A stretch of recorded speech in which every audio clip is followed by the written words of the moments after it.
Bueno, ahora para entender un poco más el por qué el paciente ha podido llegar a este estadio, a este estadio, ¿no? De la enfermedad, de la patología, vamos a ver que hay varios factores que influyen, ¿no? En el relato también que nos dice el paciente al inicio, ¿no? Vamos a ver los factores que influyen en el cuadro clínico, que en este caso, ¿no? La dieta pobre en fibra, que vemos que va a disminuir el volumen y consistencia de las heces, ¿no? Lo que puede causar estreñimiento crónico. Y por consecuencia va a haber un aumento de la presión, ¿no? Intraluminal del colon y lo que va a producir, ¿no? Que se formen divertículos justamente en este. Entonces este puede ser un factor, además el paciente tiene 65 años, ¿no? Es un paciente ya de edad avanzada. Si es que tiene estreñimiento crónico, es muy probable de que este haya sido uno de los factores también que haya jugado un papel importante, ¿no? Luego está el otro dato que nos dice que el consumo elevado de alimentos nitrogenados, que este va a incrementar la producción, ¿no? de nitrosaminas y sustancias proinflamatorias, lo que va a favorecer, ¿no? La disbiosis intestinal y la inflamación colónica crónica. Siguiente. Otros factores importantes también que nos menciona el relato es el tabaquismo crónico que tiene el paciente. Sabemos que el tabaquismo va a ser un factor de riesgo para varias patologías, pero en este cuadro, por ejemplo, va a producir una vasoconstricción y daño microvascular colónico, ¿no? Lo que va a reducir la perfusión justamente del colon sigmoides, en este caso, que sería el afectado, ¿no? Donde se han formado los divertículos. Y también va a haber un deterioro de la respuesta inmunitaria, justamente lo que va a producir un mayor riesgo, ¿no? De complicaciones infecciosas, como abscesos o perforaciones, que es lo que justamente está cursando, o podría estar cursando el paciente, ¿no? Porque todavía el diagnóstico lo vamos a plantear más adelante como tal.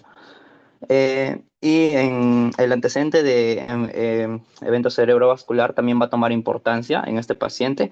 ¿Por qué? Porque además de todos los factores de riesgo que tenía anteriormente que pueden causar inflamación, obstrucción, el tabaquismo, ¿no? Que puede causar daño microvascular, que va a reducir la perfusión, este antecedente de evento cerebrovascular probablemente o en su mayoría deja secuelas, ¿no? En los pacientes. Entonces, probablemente hay una inmovilidad y estreñimiento por secuelas motoras, ¿no? O también una dieta blanda post este evento, ¿no? O sea, post evento cerebrovascular. Lo que también nos dice de que si es que ha tenido un evento cerebrovascular, lo más probable es de que no está consumiendo nada de fibras igual. Entonces, ahí también es otro factor de riesgo, ¿no? Que lo potencia. Ahora también es probable que haya habido un uso de antiagregantes plaquetarios que pueden complicar una eventual cirugía, ¿no? También tenemos que tomar eso en cuenta. Y hay menor reserva fisiológica, ¿no? Y mayor vulnerabilidad ante procesos infecciosos severos en este tipo de pacientes, justamente por las secuelas que puede dejar, ¿no? Siguiente. Bueno, vemos que esta paciente, en el caso clínico, no nos dice qué ha pasado hasta ese momento, ¿no? Del diagnóstico, ¿no? De diverticulitis perforada supurada, ¿no? No nos dicen, pero mm, podemos asumir de que el manejo, en ese momento que la paciente ha llegado con fiebre, con dolor abdominal inferior, con leucocitosis y todo eso, podemos asumir de que el manejo probablemente haya sido solamente antibiótico-terapia y drenaje, ¿no? De este absceso, ¿no? Lo que haya podido causar de repente que los síntomas disminuyan y que le den de alta al paciente, ¿no? Es lo más probable que haya podido pasar, porque luego el caso nos relata que después de un año, el paciente acude, ¿no? Por emergencia, por hematoquesia masiva de inicio súbito de 3 horas de evolución, asociada a debilidad generalizada, frialdad y sudoración, además de palidez marcada y ortostatismo, ¿no? Luego nos dice que en su estancia en emergencia se evidencia hematoquesia de 300 cc aproximadamente, ¿no? Con restos sanguinolentos, escasamente mezclados en las heces y color rojo, y ligera alteración en la consistencia de las heces, ¿no? Ahora, nos podemos preguntar, ¿no? ¿Por qué después de un año vuelve a aparecer con la sintomatología? ¿Por qué no? O sea, ¿por qué no se ha tratado antes bien? ¿Por qué no se ha hecho? Usualmente pasa de que en este tipo de pacientes puede haber un fallo, ¿no? Una falta de seguimiento médico, ¿no? Porque después de hacer el antibiótico-terapia y el drenaje y todo, lo recomendable es de que haya Hay un control, ¿no? Colonoscópico, ¿no? De cada entre 6 a 8 semanas que se haga un control colonoscópico para saber cómo está, ¿no? Y que se busquen otras causas tal vez que hayan podido causar esta inflamación, ¿no? En el colon sigmoides. Pero bueno, después de un año el paciente viene otra vez sintomático, ¿no? Con hematoquesia, debilidad generalizada, frialdad, sudoración, palidez, ortostatismo, que estos signos clínicos, estos síntomas, nos va a marcar, ¿no? Ya prácticamente una sepsis, ¿no? Una sepsis de grado 2 o 3, probablemente. Y vemos también la imagen que es una imagen de referencia, no es la imagen original del caso, pero es una imagen de referencia de cómo han podido estar las heces, ¿no? En esta paciente. La hematoquesia, ¿no? Color rojo brillante, que ha estado mezclado con las heces, de 700 cc aproximadamente, ¿no? Y nos dice también el dato importante que es de inicio súbito, ¿no? De 3 horas de evolución, lo que nos hace sospechar de que es una hemorragia que puede ser, que es masiva, ¿no? Prácticamente por toda la clínica también que nos da frialdad, debilidad generalizada, sudoración, palidez, ¿no? Siguiente. Bueno, el análisis de este segundo cuadro clínico que viene el paciente, vemos, ¿no? Como que es un paciente masculino de 69 años aproximadamente. Ahora, la edad avanzada también va a ser un factor de riesgo para este paciente, no va a ser algo que va a influir. ¿Por qué? Porque ya en pacientes de esta edad va a haber fragilidad vascular y predisposición, ¿no? A patologías diverticulares y sangrado digestivo bajo, ¿no? Ahora, el sexo masculino se va a asociar más, ¿no? Con formas más graves de diverticulitis y hemorragia diverticular. En cuanto a sus antecedentes, también va a jugar un papel importante en el antecedente de hace un año de la diverticulitis sigmoidea, ¿no? Complicada con absceso.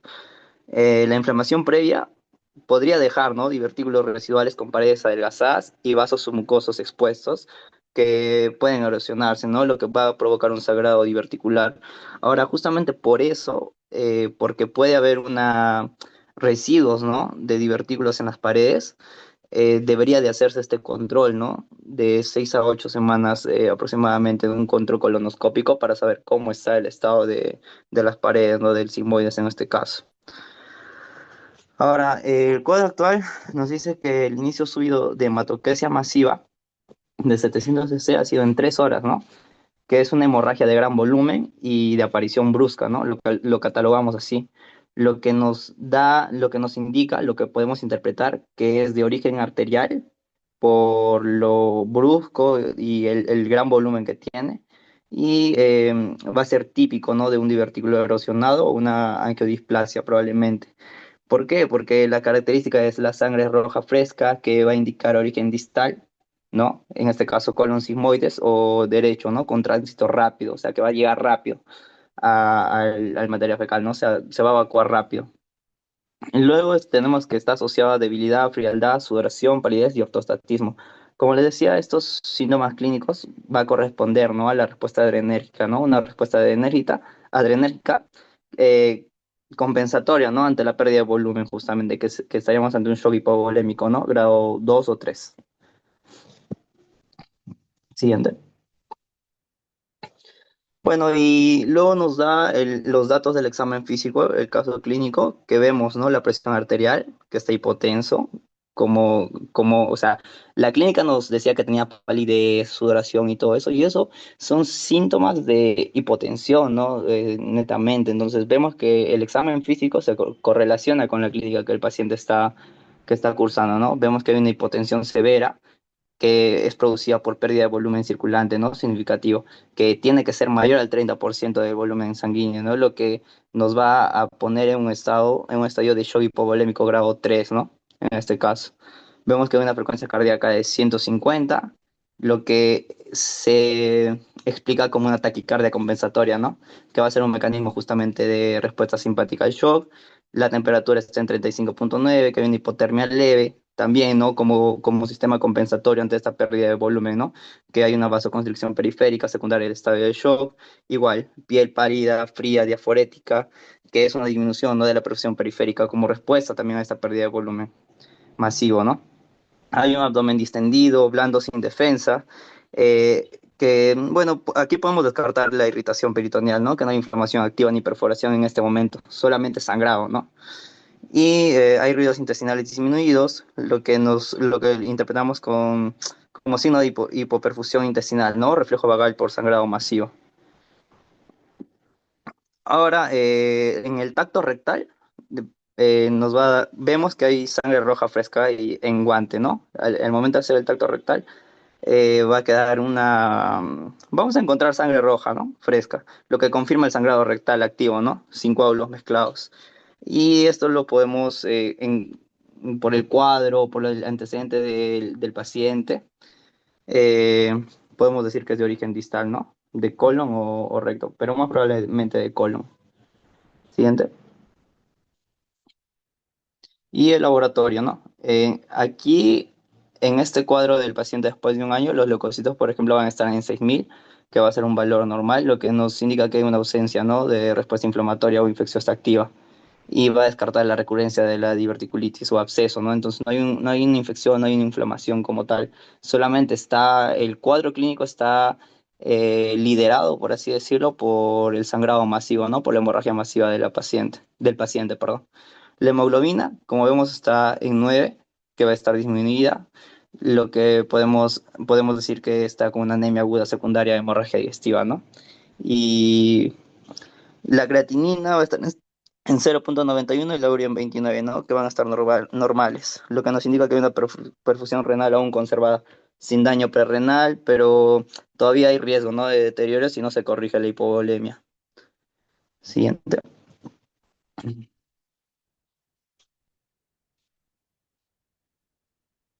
Hola. Ah, ya.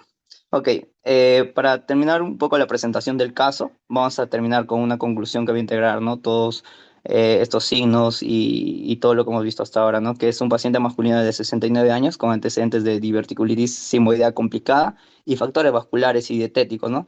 Que ahora presenta un cuadro agudo de hematocasia masiva, que eh, hemos llegado a la conclusión que es secundario, ¿no? Al sangrado diverticular en contexto de shock hipovolémico sin signos de inflamación ni infección, lo que la correlación clínica con la que llegamos a esto es el relato más el examen físico más el laboratorio, que hemos visto que tanto el relato, los antecedentes y todo eso, y el examen físico y los signos, síntomas y el laboratorio ha estado de la mano, ¿no? Y va a mostrar un cambio de patrón fisiopatológico respecto al primer episodio también, que antes el proceso era inflamatorio e infeccioso localizado por el absceso pericólico y ahora en este nuevo evento solamente es vascular hemorrágico agudo, ¿no? Que podría ser por una ruptura diverticular arterial. Siguiente. Listo. Ok, ok, doctor, está muy bien. Entonces, los diagnósticos a los cuales han llegado en una primera etapa y luego en una segunda etapa, por favor, alguien de su grupo los puede que continúe, por favor.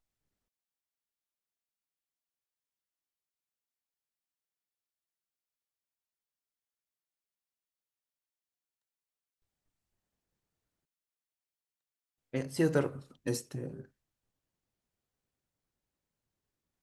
Siga.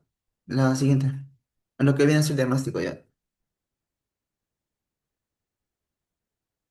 Yo. Yo, bueno. Como ya lo mencionó mi compañero, hay netamente dos diagnósticos, bueno, en dos diferentes tiempos, ¿no? Que estamos hablando primero de una diverticulitis aguda complicada, como ya lo mencionó mi compañero. Justamente vamos al término de complicada por lo que ya se encontró también en los exámenes, ¿no? Que es los abscesos, el sangrado y todo ello. Entonces, hablamos de una diverticulitis aguda complicada, que ya se va a explicar más adelante cómo es que se forman estos divertículos justamente. Y siguiente, y pasamos también de una diverticulitis que posteriormente se convirtió en una hemorragia digestiva baja, pues, ¿no? Justamente ahí, según la localización, como dice ahí, vienen a ser divertículos, diverticulitis, ¿no? Por un proceso inflamatorio. Siguiente, siguiente. Ok, en lo que viene a ser diagnósticos diferenciales, encontramos lo que viene a ser, posiblemente podríamos tomar también como sospecha una apendicitis aguda, justamente por el dolor, ¿no? En el abdomen inferior. Si bien cierto, y también una colitis isquémica, pero si se dan cuenta en todos los diferenciales, o la forma, mejor dicho, cómo se diferencia todo eso, netamente por la tomografía, por la TAC abdominal. Es justamente que diferenciamos de todos los diagnósticos que presentamos ahí, tanto la apendicitis aguda, la colitis isquémica, el cáncer de colon perforado y la enfermedad de Crohn, ¿no? La enfermedad de Crohn netamente por el tema del grupo etario, por la edad es lo que se podría descartar, es muy alejado. El cáncer de colon, si bien es cierto, también por ataque, pero también la hemorragia que presenta el paciente posterior no es tan masiva como es un cáncer de colon, ¿no? Un cáncer de colon tiende a ser un poco más suave el tema del sangrado. Una colitis isquémica infecciosa igualmente, ¿no? Se caracteriza, ¿cierto?, por presentar dolor abdominal, fiebre, alteraciones de tracto intestinal, pero también tenemos el tema del ataque, pues, ¿no? Que la colitis isquémica es más en el segmento largo del colon, ¿no? En cambio, y la apendicitis aguda, bueno, tenemos también el antecedente del paciente que consume, consumo bajos en alimentos de fibra, ¿no? Entonces, una apendicitis aguda no está muy relacionada al consumo de bajo de fibras, pues, ¿no? Más es tema por la obstrucción por fecalitos, ¿no? Como bien sabemos. Si bien cierto el dolor, la fiebre, todo eso podría intuir que sí, podría ser una apendicitis, pero bueno, tenemos el antecedente y tenemos también, como ya lo mencioné, la tomografía, el tema de la tomografía, ¿no? El siguiente. Y bueno, al tema ya de lo que viene a ser la hemorragia netamente que pasó en el paciente, encontramos el tema de la angiodisplasia, que netamente es una debilidad de los vasos, ¿no? Y justamente esa debilidad por temas, a veces el tema de la edad, todo ello, tiende a romperse y puede generar un sangrado. Como ya lo mencioné, es la segunda causa más común de la hemorragia digestiva baja. Sin embargo, tenemos el antecedente de la enfermedad diverticular, ¿no? Que hace un poquito quizás alejado, porque también es cierto, los divertículos, como también se va a explicar más adelante, tienden a salir por algunos vasos y tienden a romperse con el proceso inflamatorio, ¿no? También tenemos la colitis isquémica, cáncer de colon, pero igualmente estos dos tienden a ser descartados netamente por la cantidad de sangre que, que bota el paciente. Bueno, no es tan masiva como sería una colitis isquémica, que es un poquito menos, ¿no? Igualmente en el cáncer de colon, igualmente, si bien es cierto, hay sangrados, pero no es incluso melenas, pero no es tan masivo como viene a ser en el caso del paciente, ¿no? Que llegó a perder 700 unidades, ¿no? Y las hemorroides o fisuras anales, bueno, es cierto que hay hematoquesia y todo ello, pero igualmente el sangrado no es tan masivo, ¿no? Y aparte que en la tomografía técnicamente no se ve absolutamente nada, ¿no? Cosa que no pasó, sí se encontró hallazgos tomográficos. Siguiente. Bueno, continuando con la fisiopatología de la enfermedad, vamos a ver primero en este caso cómo.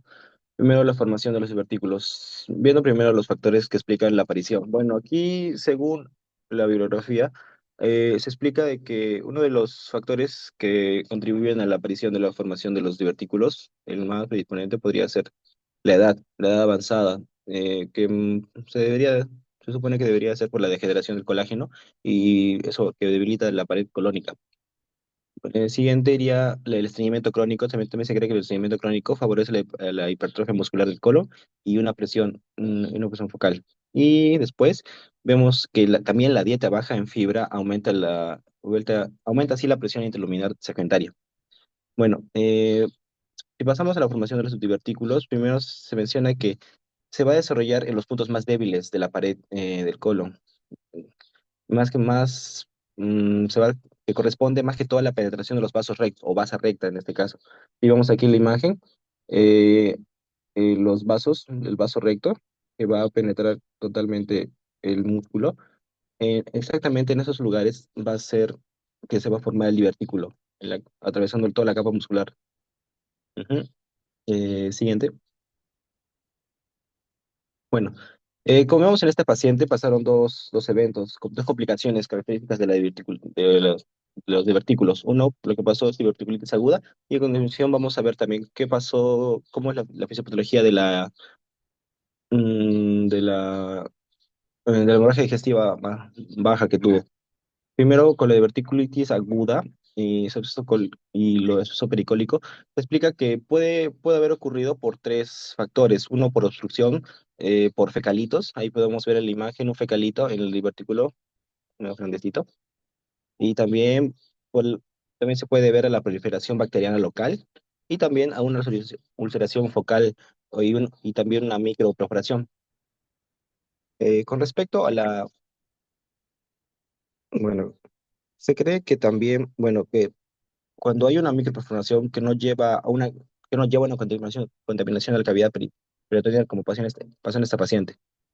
Bueno, la secuencia más que todo del absceso sería la siguiente en este caso. Sería, primero se obstruye el cuello del divertículo, luego hay una inflamación consecuente de la mural y necrosis consecutiva, y habiendo una microperforación contenida. Y después hay un acúmulo de pus pericólico, llegando al absceso y una activación inflamatoria sistémica, que ya eso lleva a los leucocitos y al PCR se le. Siguiente. Siguiente, bueno, como hemos visto, este paciente tuvo dos complicaciones. Esta es la segunda complicación que tuvo. Al final, después menciona el caso clínico menciona que después de un año, este paciente presentó hematoquesia masiva llevándolo a un choque polémico. Este evento puede ser explicado por el que hubo una ruptura, en este caso del vasa recta, que cruzó el divertículo. Como lo mencioné anteriormente, los divertículos van a ser formados porque se desarrollan en un punto débil de la pared. Eh, en este caso van a penetrar a través de los vasos rectos. Y aquí vemos en la imagen un vaso recto que va a estar justamente entrando y que, como lo menciona, va a estar en la base, en el fondo de este divertículo, los divertículos en este caso, en la cúpula del divertículo. Y se plantea que con el tiempo los vasos rectos van a estar expuestos a una lesión a largo plazo por estar en la luz, y lo que va a hacer que la íntima y la capa media se adelgace, y exponiéndolos a un mayor riesgo de sangrado y una lesión vascular en este caso también, que y va a provocar su debilidad y posteriormente su ruptura, como pasó en este paciente. Para hacer un resumen en este caso, ¿por qué el divertículo en este caso sangra? Se debe a que la pared de divertículo está más delgada, el cuello, y también porque el cuello de divertículo pasa la arteriola, en este caso sería la vasa recta, también por la inflamación crónica que puede resonar la arteria, y por lo consecuente también se rompe y sangra y hay un alto flujo. Y por último, esto va a explicar lo que le pasó al paciente, que llevó a un shock polémico, que el sangrado es muy brusco, indoloro, el proceso de sangrado es un rojo turitante, bueno, rojizo, en este caso, y por eso explica la hematoquesia mastiva, y que al punto de llevarlo a un shock hipovolémico. Digo, y sí, hipovolémico.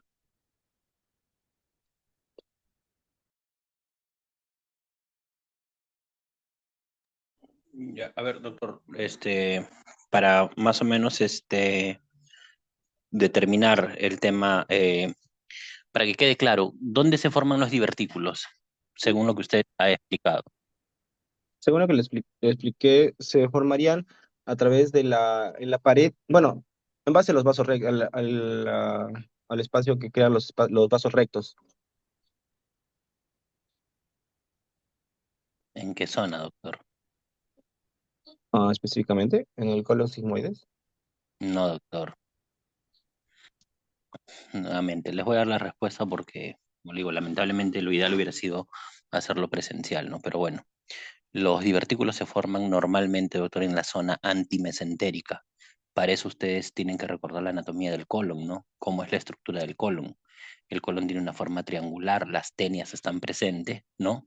Y los divertículos normalmente se forman en la zona antimesentérica. De esto recordemos que, de esto re- recordemos que hay divertículos verdaderos que incluyen las tres capas, ¿no? Mucosa, submucosa y muscular, y los divertículos falsos, ¿cuál es la diferencia? Que no tienen capa muscular. Entonces, estos son los más débiles y estos son los que más están propensos a generar sintomatología, ¿no? Entonces, ¿por qué esto es importante? Porque donde atraviesan lo que usted me dice, la base recta, perfecto, pero normalmente es en la zona antimesentérica. Ahora, otra cosa que no han explicado hasta ahorita es la diferencia entre divertículos del hemicolon izquierdo y divertículos del hemicolon derecho. Tampoco me han hablado de la enfermedad diverticular familiar, ¿no? Entonces, que cursa pues con hemorragias masivas, ¿no? Eh, Porque ya las preguntas que siguen son exámenes auxiliares, clasificaciones y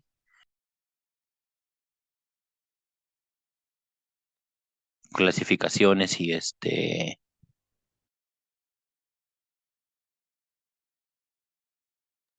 disculpen, aló, ¿se copió? Porque no sé, me sale que me voy de línea por ratos. Pero bueno, para continuar, eh, la diferencia, doctor, entre divertículos del hemicolon izquierdo y el hemicolon derecho.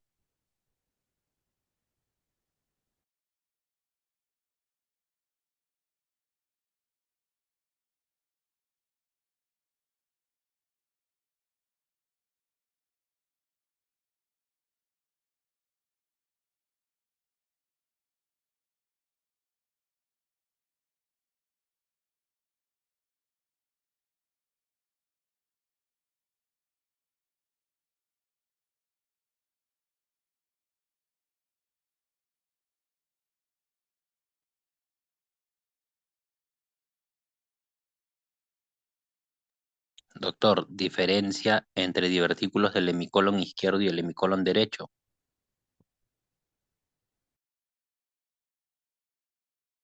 La diferencia podría ser que los del hemicolon izquierdo son más comunes eh, o y que los del colon derecho son más frecuentes a sangrado.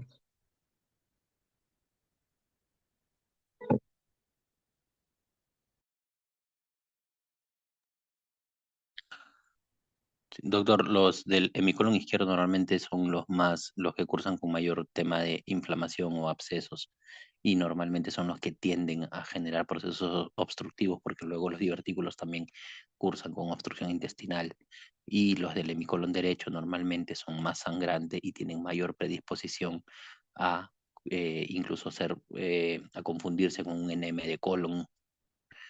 Los divertículos del hemicolon derecho son anemizantes. En este caso tuvimos un sangrado importante, ¿no? Que cursó con signos de shock e inestabilidad, que ya hemos conversado un poco de shock.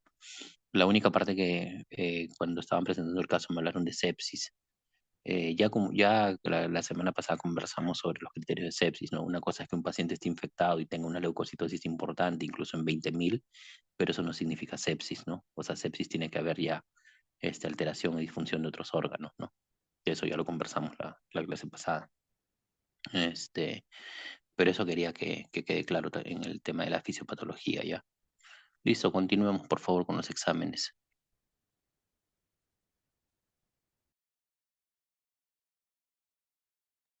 Bueno, vamos a continuar con los exámenes. Vamos a ver qué es lo que... En ese caso vamos a fusionar tanto la parte de clasificaciones como de los exámenes complementarios que solicitaríamos. Vamos a evaluarlo en relación a los minutos u horas que tengamos en el caso de nuestro paciente, ¿no?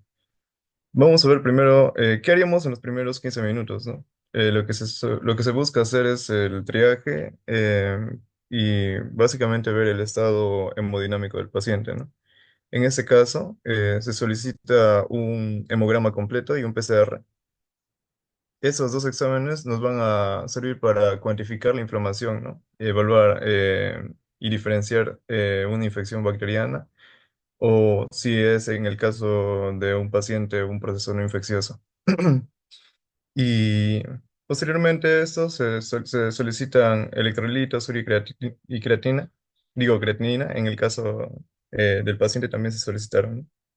Y vemos ahí una tabla, comparación entre los resultados que tuvo el paciente y los valores normales, ¿no? Y la interpretación que se tiene. Ya se mencionó ya en el desarrollo del caso, así que continuamos. Bueno, en conclusión, tenemos una infección activa de origen bacteriano en relación a los neutrófilos, ¿no? Por la elevación.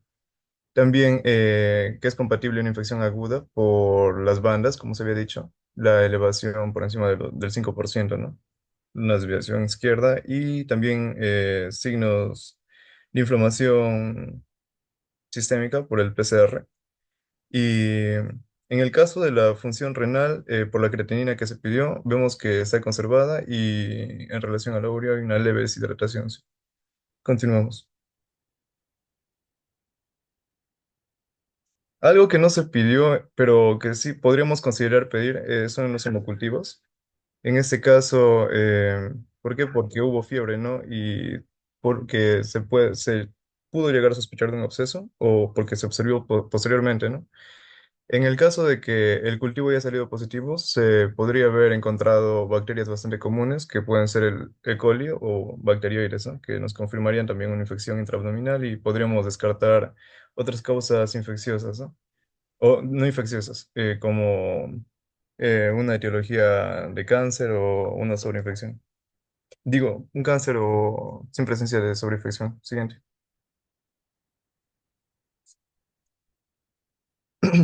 Ahora, dentro de ese primer episodio, a partir de la primera hora, o dentro de la primera hora, nosotros tendríamos que realizar también la solicitud de una estudio de imagen. En el caso de la diverticulitis, se suele optar por una TAC abdominopélvica, con contraste principalmente, para evaluar la pared colónica y también la grasa pericólica y la presencia de posibles colecciones, ¿no? En el caso de nuestro paciente, sí se llegó a observar. Y los hallazgos que se tuvieron en relación al paciente son eso, ¿no? El engrosamiento de la pared por encima de 4 milímetros en el área del sigmoides, un aumento de la densidad de la grasa pericólica, que indicaría también inflamación en esta área, y la colección pericólica, que también está bien delimitada, lo que nos indicaría la presencia de un absceso, y sin llegar a observarse gas libre intraperitoneal. Siguiente. Una vez evaluado o encontrados estos hallazgos, se suele optar por clasificarlo, ¿no?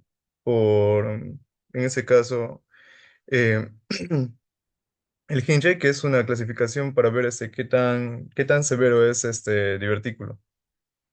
Y ahí vemos una pequeña tabla que resume la dinámica del Hinge, donde vemos diferentes grados, ¿no? Desde el 0 hasta el grado 4, teniendo una división del grado 1 en A y B.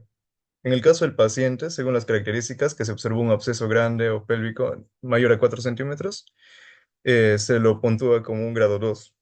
Y se opta bueno, en el caso de los pacientes grado 2, se suele optar por drenaje percutáneo y antibióticos. Y también con este hallazgo del ATAC podemos descartar otros diagnósticos diferenciales, ¿no? Como una apendicitis aguda, un cólico renal, una neoplasia colónica o colitis isquémica, que se podrían haber planteado en un inicio. Doctor, este paciente le llega a la emergencia, ¿ok? Este paciente le llega a la emergencia. Según estoy viendo el relato, incluso eh, después de un año llega con inicio súbito y todo. Veo que se le hace un TR donde naturalmente hay sangre en el guante. Este, ¿Por qué no le pide una ecografía?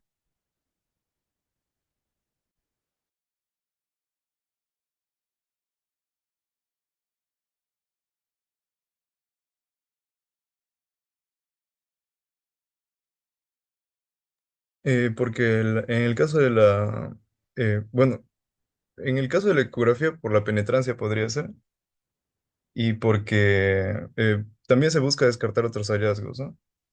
Y el que nos da mayor alcance a diferentes diagnósticos es la tomografía. Sería una de Pero las... para una, pero para una tomografía, doctor, usted tiene que esperar la creatinina, ¿no? Porque usted me está poniendo que es con contraste, ¿verdad?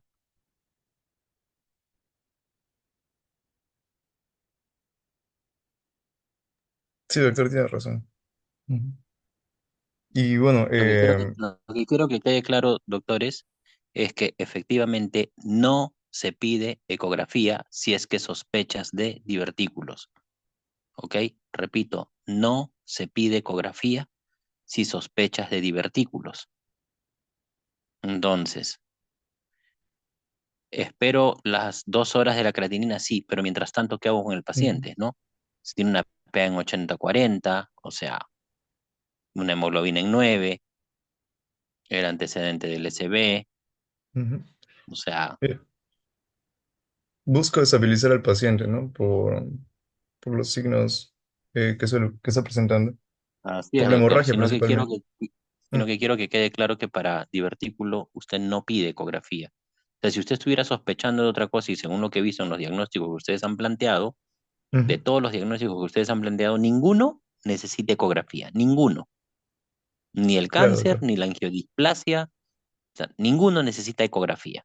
Entonces, mi pregunta iba justamente para dejar en claro eso, ¿no? O sea, usted me dice, le pido tomografía, ya está bien, estoy de acuerdo con eso, pero tienes que decirme también por qué no le pides una eco.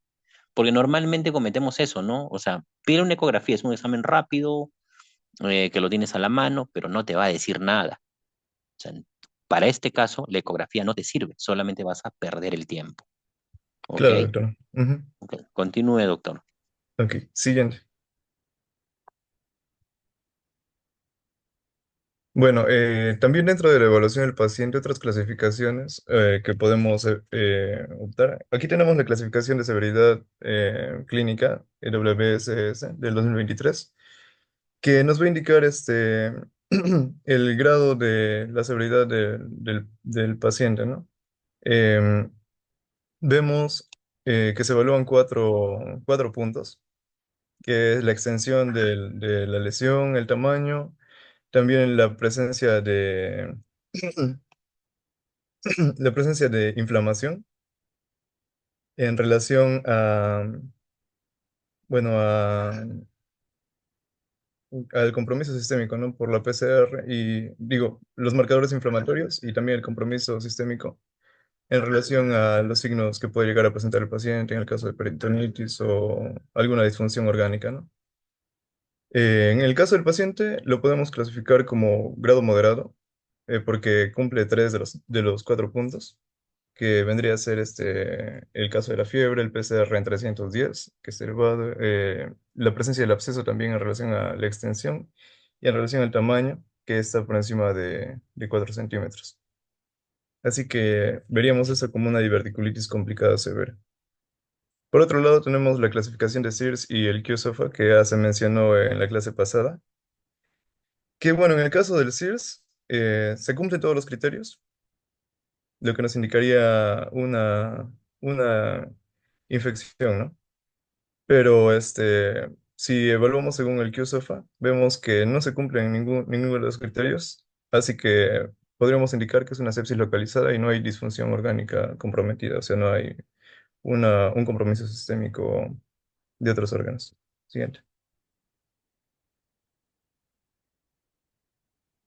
Ahora, entre el primer y segundo día, lo que se suele o se tiene que hacer es tener un seguimiento del paciente, ¿no? Con diferentes exámenes, con los exámenes que ya se pidieron inicialmente, como el hemograma y el PCR.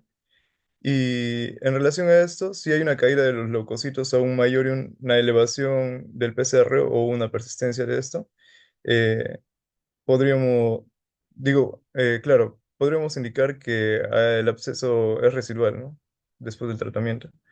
Pero en el caso de que no suceda esto, sería una mejoría.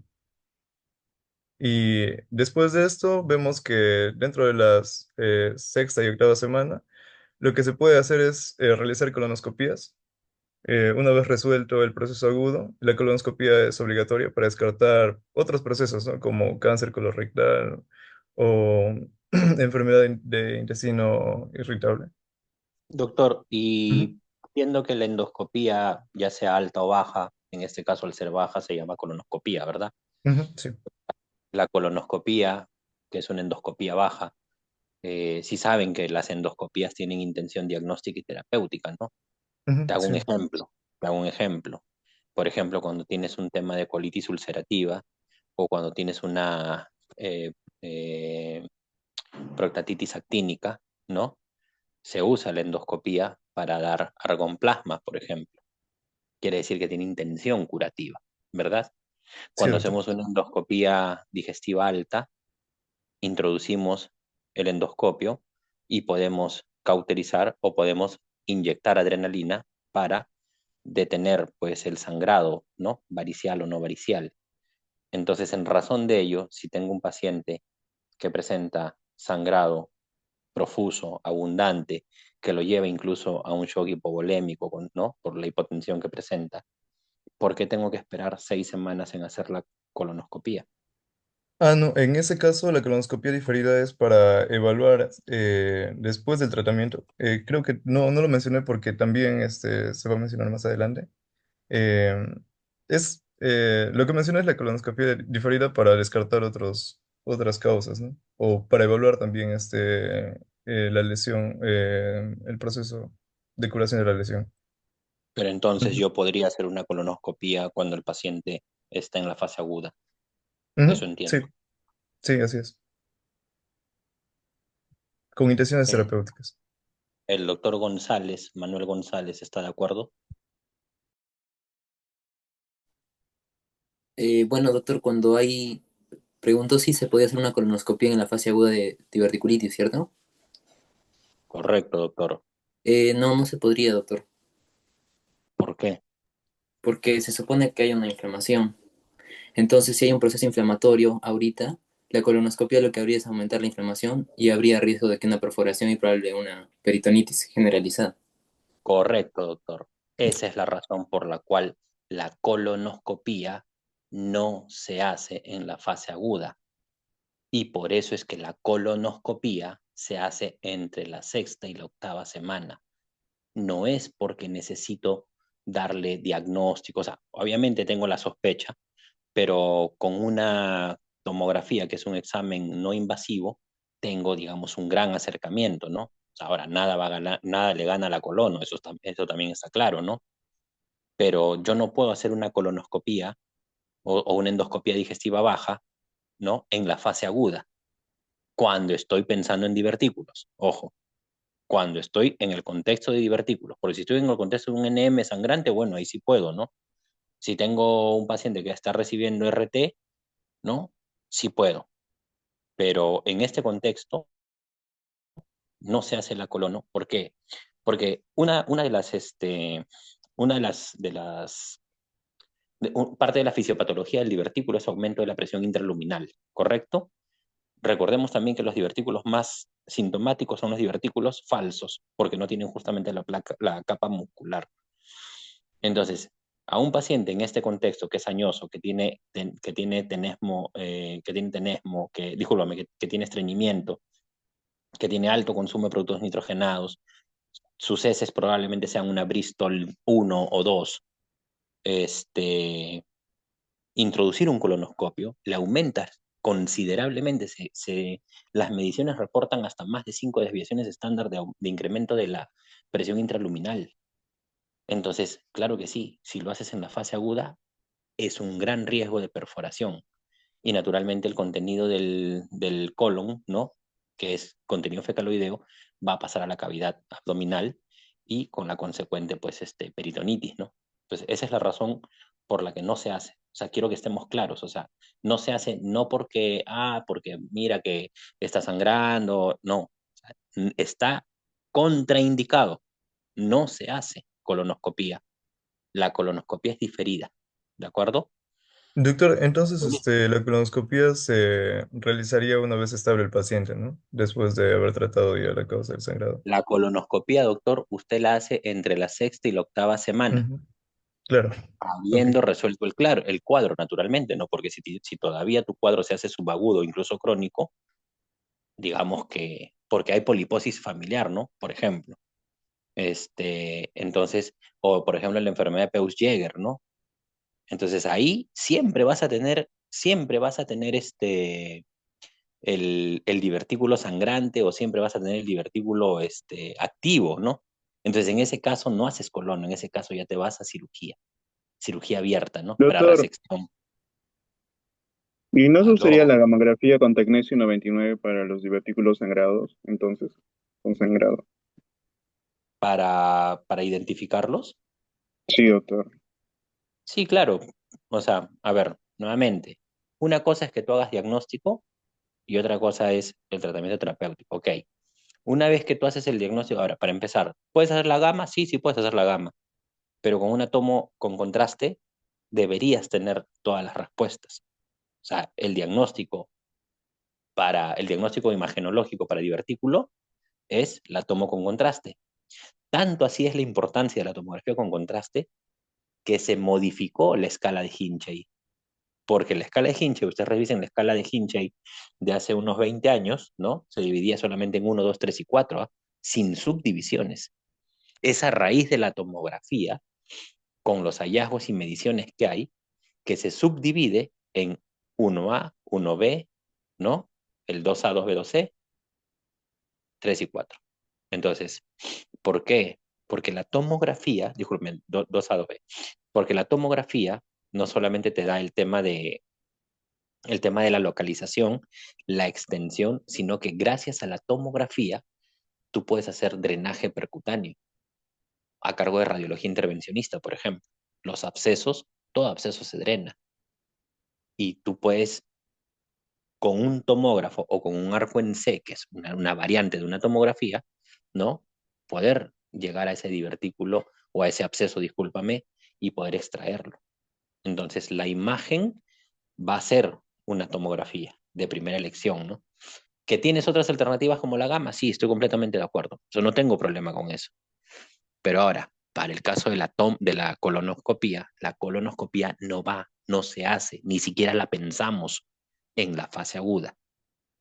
Solamente es en la fase, eh, digamos, diferida, ¿no? Entre 6 y 8 semanas, porque de todas maneras, ya cuando resuelves el cuadro, tienes que volver a ver, digamos, las lesiones, porque siempre tienes que buscar algún tipo de lesión premaligna o algo, ¿no? Es por ello. Listo, continuemos, por favor, que todavía nos falta un poco y hay que avanzar porque tenemos otro caso.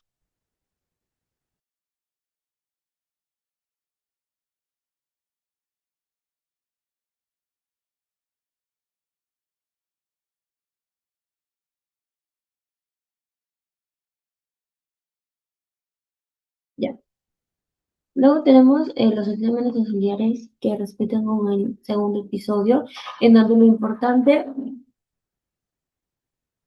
es el que el paciente pues presentó hipotensión 80 sobre 40, según la escala próxima, por ejemplo, está debajo de 100, sobre todo la sistólica, taquicardia, una frecuencia cardíaca mayor a 150, y esto según la escala, según ATLS, equivale dependiendo entre en la clase 3 o 4 y aquí podemos ver la escala como tal y aquí digamos, el paciente se clasifica en más de 50 latidos por minuto según la frecuencia cardíaca y también tenemos la presión arterial sistólica que está disminuida.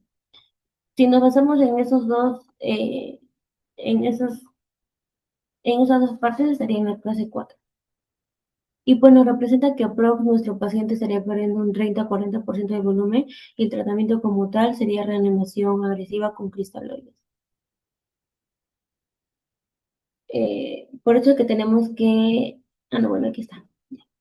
Por eso que tenemos que tomar sobre todo las funciones vitales seguidas recurrentemente.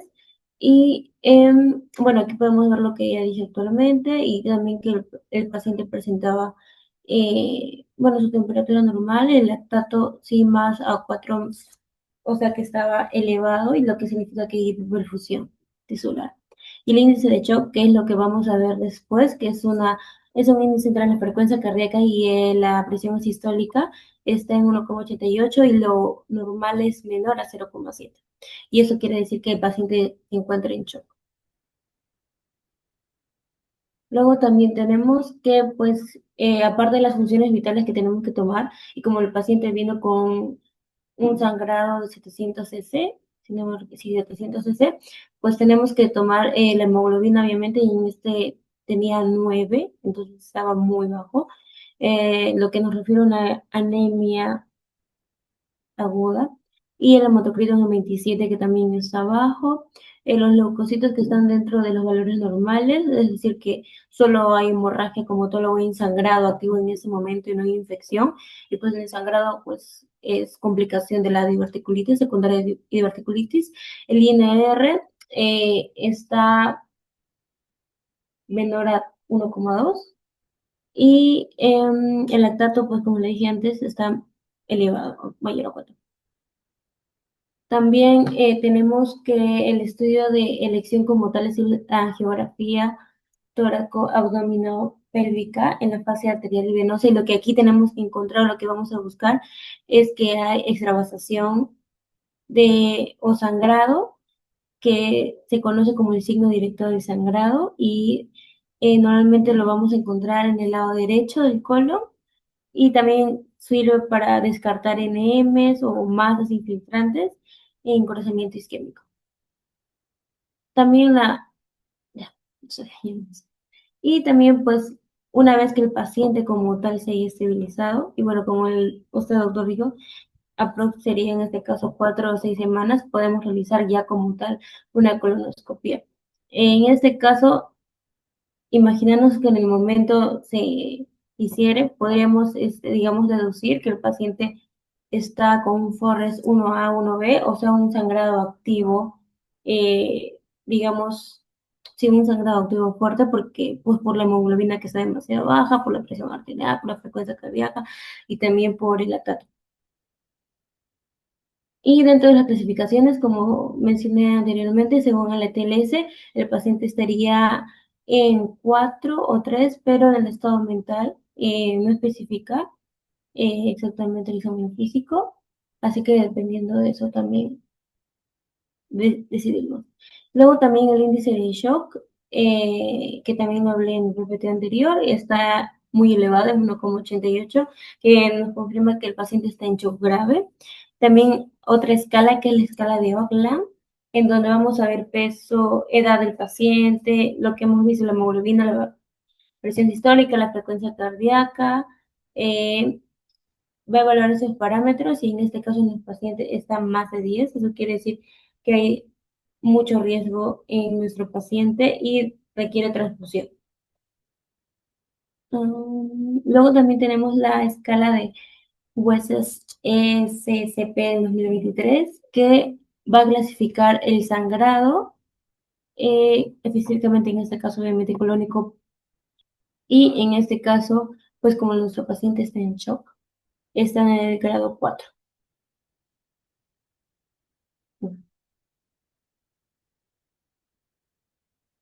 Buenas tardes. Siguiente, por favor.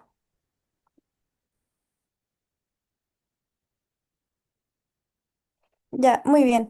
Para iniciar en este caso, como ya mencionó mi compañera, tenemos que hacer transfusión de hemoderivados, ¿no? Tenemos que hacer una reanimación masiva. Aquí también tenemos algunos criterios, o bueno, Estamos hablando del escenario 2, entonces. ¿Mm? ¿Estamos hablando del escenario 2 o del escenario Ajá, 1? del escenario 2. Ya, y para el escenario 1, ¿qué haría? Doctor, para ser sincera, súper sincera, no preparé criterios para el No, escenario 1. bueno, listo. Para el escenario 1, antibiótico terapia, drenaje, ¿ya? Por la clasificación de Hinch hay que hacerle un drenaje percutáneo. Una vez que se hace eso, continúa tratamiento antibiótico, 7 a 10 días, normalmente cubriendo los gérmenes, ¿no? Bacteroides fragilis, Escherichia coli, pero por considerarse complicada, inicia directamente con un antibiótico de amplio espectro. Piperacilina, tazobactam sería lo ideal y de ahí hacia arriba. Cubriendo también anaerobios con metronidazol. ¿Ya? Ese es el tratamiento de la fase 1, porque básicamente la fase 1 es infecciosa e inflamatoria, ¿no? Y para la parte inflamatoria es control de la inflamación y manejo del dolor, que eso es lo más fácil, ¿no? Puedes ir desde un AINE simple como un ketoprofeno o escalar hasta un opioide como tramadol, dependiendo, ¿no? De ahí hacia arriba, metidina, morfina, desmetomedina, pero básicamente del escenario 1 lo que me importa es que se drena y se da antibiótico. ¿Listo? Ahora vamos al escenario 2. Continúe, doctora. Ya, en el escenario 2, como ya había mencionado mi compañera anteriormente, hacemos una transfusión masiva de hemoderivados, ¿no? Como se sabe, al transfundir, la meta es ¿A que la qué se hemoglobina refiere, esté a qué se refiere usted con transfusión masiva de hemoderivados? mm, agresiva y continua, básicamente. Y como dice ahí, con vías venosas periféricas gruesas, mínimo 2, ¿no? Básicamente. que ya es literalmente, no es de Ya, pero a ninguna ver, usted cuando tiene la solicitud para banco de sangre, ¿qué es lo que pide? eh, voy a pedir paquetes globulares y eh, plasma. Y plasma plaquetas y los glóbulos rojos, ¿no? Uno, uno, uno. Pero entonces prácticamente me está hablando usted de transfusión de sangre total.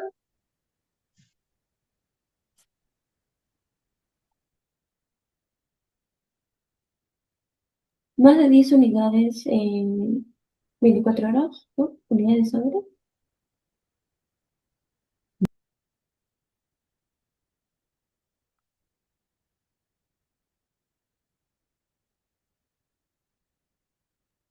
O sea, lo que pasa es que estoy escuchando el mismo error del grupo pasado. Estoy escuchando el mismo error del grupo pasado. Me ponen transfusión masiva. O sea, yo quiero entender a qué se refieren con masivo, porque ¿qué es lo que vas a solicitar tú en la hoja de petitorio de banco de sangre?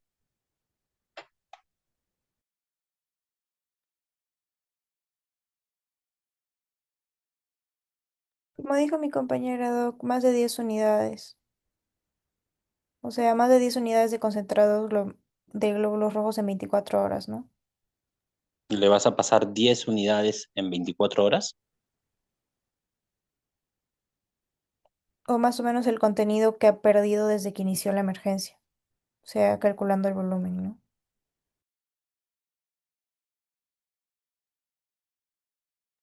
Sabes que pasarle 10 unidades en 24 horas lo vas a prácticamente encharcar al paciente, ¿no? O sea, por eso quiero que tengamos los conceptos claros. Si tú me dices masivo, o sea, ¿de cuánto estamos hablando?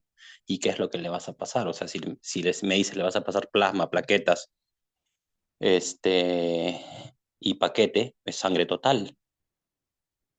Y luego me hablas de la guía del ATLS y la guía del ATLS te dice claramente que si estás en un estadio 3 lo que tienes que hacer es cristaloides y también transfusión de paquete globular, pero quien te va a sacar al paciente del estado de shock porque el paciente está chocado son los cristaloides.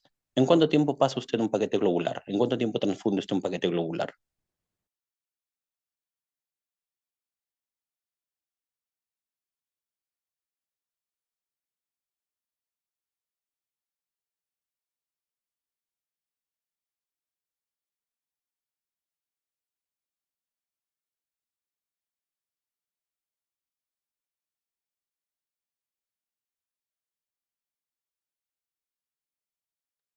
No sé, doctor.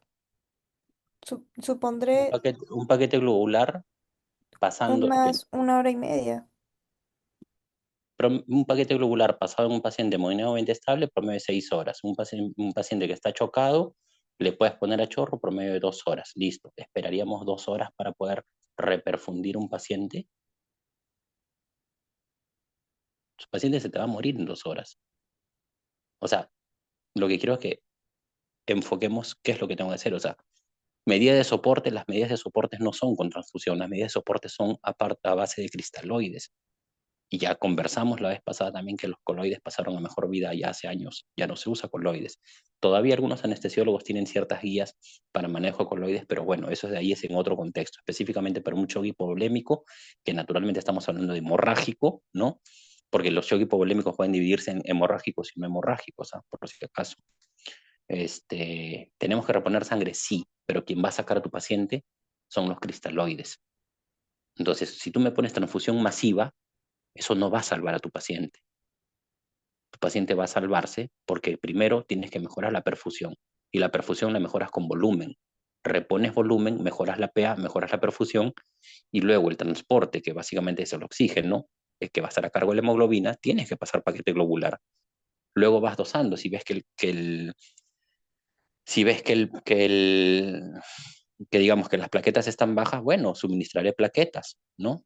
Pero pero si me vas a pedir sangre total, no se pide sangre total más que cuando tenemos un traumatismo severo, o sea, que es en otros casos, ¿no?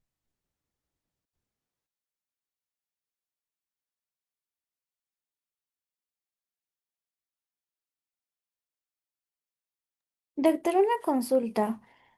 Los cristaloides y el paquete y el paquete globular, ¿se pasan en en mismas cantidades o se pasan más cristaloides que paquetes globulares? No le copié bien, doctora, ¿me repite, por favor? Con respecto a lo de la transfusión, ¿se pasa igual cantidad de cristaloides con paquetes globulares o es más cristaloides que paquetes globulares? Lo que pasa es que no tengo un número exacto, porque eso va a depender de la respuesta del paciente. Pero nuevamente, tú pasas un cristaloide en bolo, rápido. O sea, tú un paciente, la vez pasada estábamos hablando, cuánto es la dosis que le vas a dar a un paciente para poder reperfundirlo, ¿no? Quedamos en 30 mililitros por kilo por 3 horas. Y eso hacemos sus divisiones y nos quedamos en 5 mililitros por kilo en 30 minutos. Entonces, tú puedes infundir medio litro en 30 minutos, algo que no puedes hacer con un paquete globular. Un paquete globular, la concentración es 450 ml y eso normalmente lo estás pasando rápido en 2 horas. Entonces, tú puedes darle hasta 3 bolos, por ejemplo, ¿no? Hasta 3 bolos de cristaloide. Si no responde con eso, es un shock hipovolémico refractario a fluidoterapia. Si es refractario a fluidoterapia, si sigue con signos de hipoperfusión o con signos de hipotensión, tiene que entrar a vasopresores. Mientras tanto, claro que sí, estás transfundiendo sangre. O sea, sí estoy de acuerdo con que se le transfunde sangre. Que tienes que tener vía central, de acuerdo, de acuerdo. Si no tienes acceso a vía central porque las venas pueden estar colapsadas por el mismo estado de shock, puedes hacer eco guiado, sí puedes hacer eco guiado. Y si aún así no tienes acceso, vas a tener que hacer intraóseo, porque el intraóseo tiene el mismo beneficio que el endovenoso, no tanto como un CBC, pero por lo menos similar. Y vas dándole cristaloides hasta que empiezas a resucitar al paciente. O sea, la fluidoterapia es de resucitación. Que tienes que compensarlo con paquete globular, sí, estoy de acuerdo. Que tienes que, probablemente, si lo que pasa es que, mira, cuando el paciente pierde sangre a través de los divertículos, no está perdiendo plaquetas, no está perdiendo factores de coagulación, está perdiendo hemoglobina. Entonces, normalmente tú debes reponer paquete globular. Entonces, si tú me dices transfusión masiva y le vas a pedir todo, sangre total, no estoy de acuerdo. Y como te digo, es el mismo caso, es el mismo error que me cometió el grupo anterior, o sea, los que ahora están rotando en cirugía, ¿no? Entonces, las guías se adecúan a la patología. Creo que esto lo han sacado de alguna guía de traumatismo, de un paciente accidentado y todo eso, pero no se aplica para este caso. ¿Ya? Listo. Continuemos, por favor, porque todavía falta y ya estamos contra el tiempo ya. Ya, siguiente diapositiva, por favor. Ya. Bueno, aquí eran unos criterios que yo encontré cuando estoy investigando, que era la evaluación clínica de signos vitales y qué se hacía en pacientes de riesgo, que es la parte que sí traduje al español. ¿Ok? La parte nos muestra pues cómo está nuestro paciente, ¿no? Qué cosa se considera alto riesgo, ¿no? Por ejemplo, inestabilidad hemodinámica. Y ahí nos dice, reanimar con líquidos intravenosos y si está indicando transfusión con hemoderivados, ¿no? Considerar también pues el manejo en la unidad de cuidados intensivos, ¿no? Excluir si es una fuente de sangrado digestivo alto, ¿no? Y ahí nos dice, no hay indicaciones para colonoscopía o signoscopía sin preparación, ¿no? Entonces nos dice, hay tres tipos de pacientes, ¿no? Pacientes que tienen una fuente digestiva alta. Eso ahorita no era nuestro caso, ¿no? Decía, pacientes hemodinámicamente inestables. Ese es nuestro caso. Y luego decía, pacientes que ya se estabilizaron hemodinámicamente y no hay un sangrado gastrointestinal, eh, según la esofagogastroduonescopía, ¿ya? O sonda nasogástrica, ¿ya? Entonces, nuestro caso, ¿cuál era? El del centro. Decía, intervención radiológica, angiografía, considerar una angiografía por tomografía computarizada para previa localización y consultar cirugía, ¿no? Como ya hemos dicho, colonoscopía electiva luego de que cese el sangrado, ¿no? Se considera la colonoscopia repetida con hemostasia endoscópica en pacientes con evidencia de sangrado recurrente. Listo.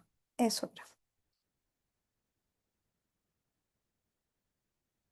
Y luego, bueno, en los pacientes ya estabilizados, que es pues la colonoscopia, que o sea, si ya está estabilizado hemodinámicamente, pues la última parte pues era que era en menos de 24 horas desde la presentación del caso, ¿no? Tras la reanimación hemodinámica y la administración de 4 a 5 litros de solución de polietilglicol, ¿no? Ya pues. Y ya pues. Eso era, doctor.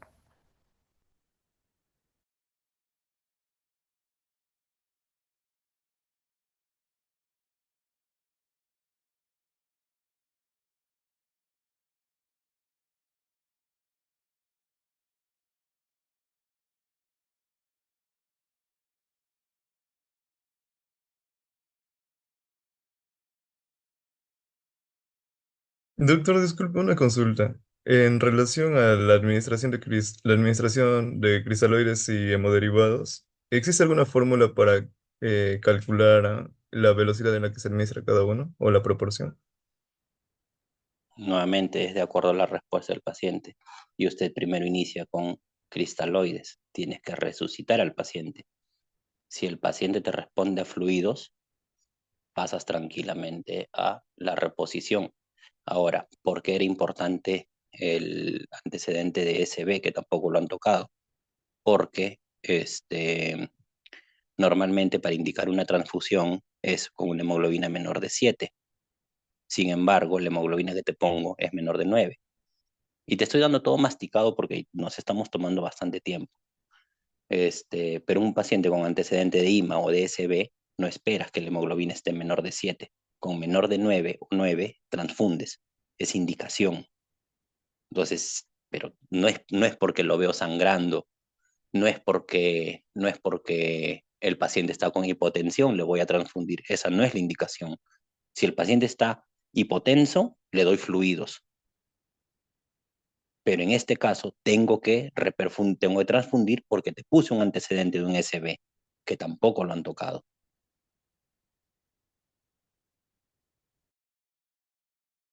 Doctor, una Continúo. pregunta. También en la guía menciona que también si era paciente de más de 65 años y tenía una cardiopatía previa, también se tenía que transfundir inmediatamente. ¿Eso también, no, doc? Sí, claro, por eso te acabo de decir, un IMA o un SB. Son los dos factores condicionantes puedan, para que haya que transfundirlo sin esperar a que la hemoglobina caiga menor de 7. Doctor, tengo una pregunta.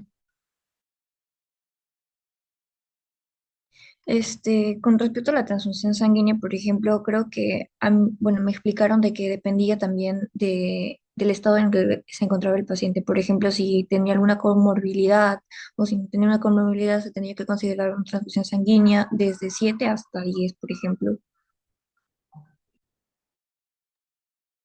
A ver, no te copié bien, pero comorbilidad sanguínea te refieres, por ejemplo, que un tipo de leucemia o cosas así.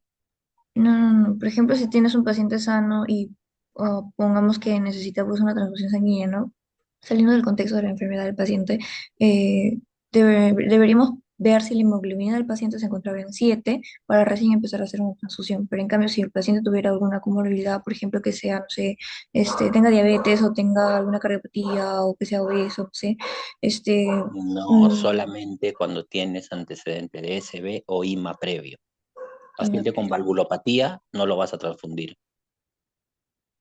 ok, doctor. Paciente con IMA previo o paciente con SB previo. Es más, te dice en menos, y todavía te pongo ahí que, que,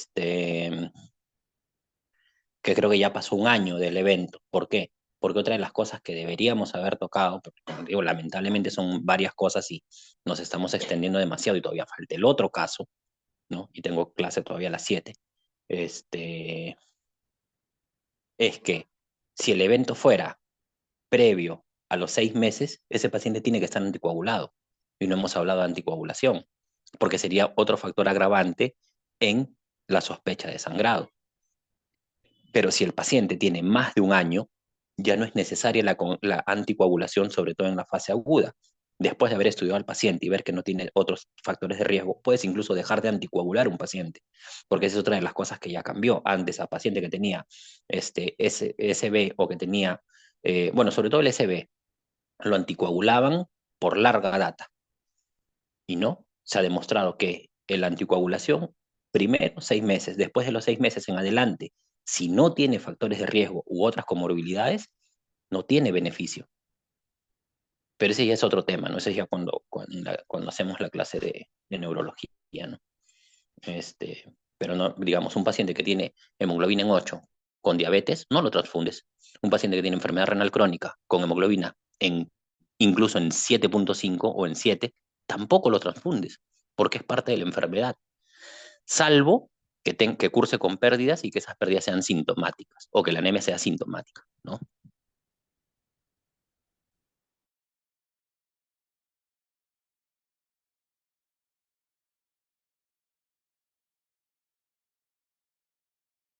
Continuemos, por favor. Ok, doctor. Ahora el grupo 2 de mi grupo va a presentar el caso para exponer. Ahorita presenta. ¿Cómo es? ¿Ya vamos a pasar al caso 2 o qué? Sí, ¿o todavía? Por mí sí, doctora, porque, como le digo, tengo otro grupo a las 7 y todavía nos falta. Entonces quiero avanzar con el segundo caso. Ok, ahora van a presentar.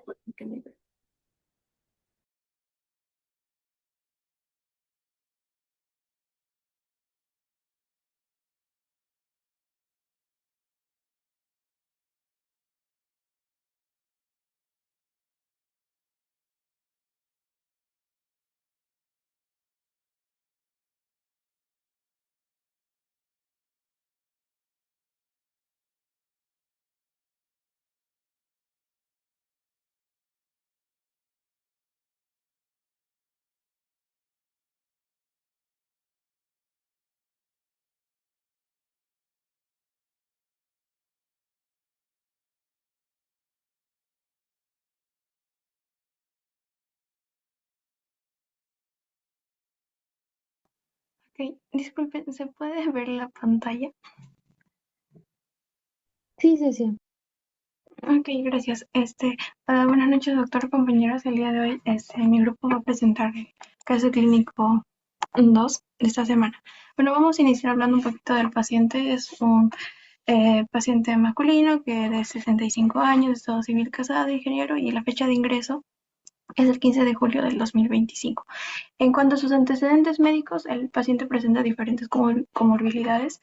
Él tiene como antecedente hipertensión arterial que fue diagnosticada en el año 2015, no indica tratamiento.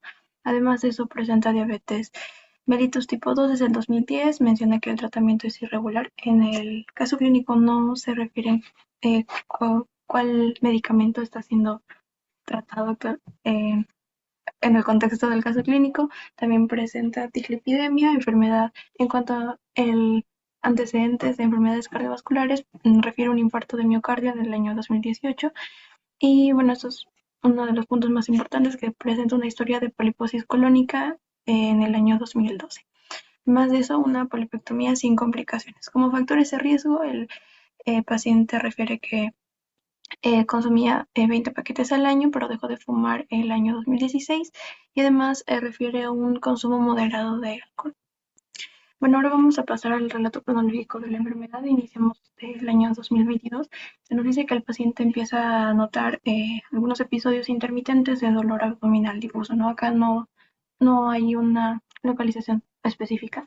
Además de eso, nota alternancia de la diarrea y el estreñimiento durante varios meses, pero esta alternancia de los cambios en sus hábitos defecatorios es atribuida al diagnóstico de un síndrome de intestino irritable, ¿no?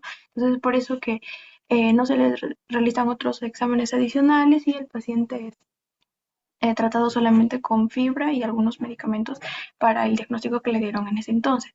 Pasamos al año 2023, que se nos menciona que el dolor abdominal que antes era difuso se va localizando un poco más al cuadrante inferior izquierdo. Es importante que tomemos en cuenta este dato. Y además se refiere que hay una pérdida de peso de 5 kilogramos en 3 meses. Y a este cuadro se adicionan hemorragias rectales. eh, y se nos refiere que tuvo una consulta en el mes de septiembre, donde se le hizo una colonoscopia debido a la sospecha patológica a la sospecha de una patología colorectal. Entonces se le hace la colonoscopia y esta va a revelar que hay polipoides en el colon sigmoide. Recordemos que eso podría, de cierta forma, explicar el dolor en el cuadrante inferior izquierdo.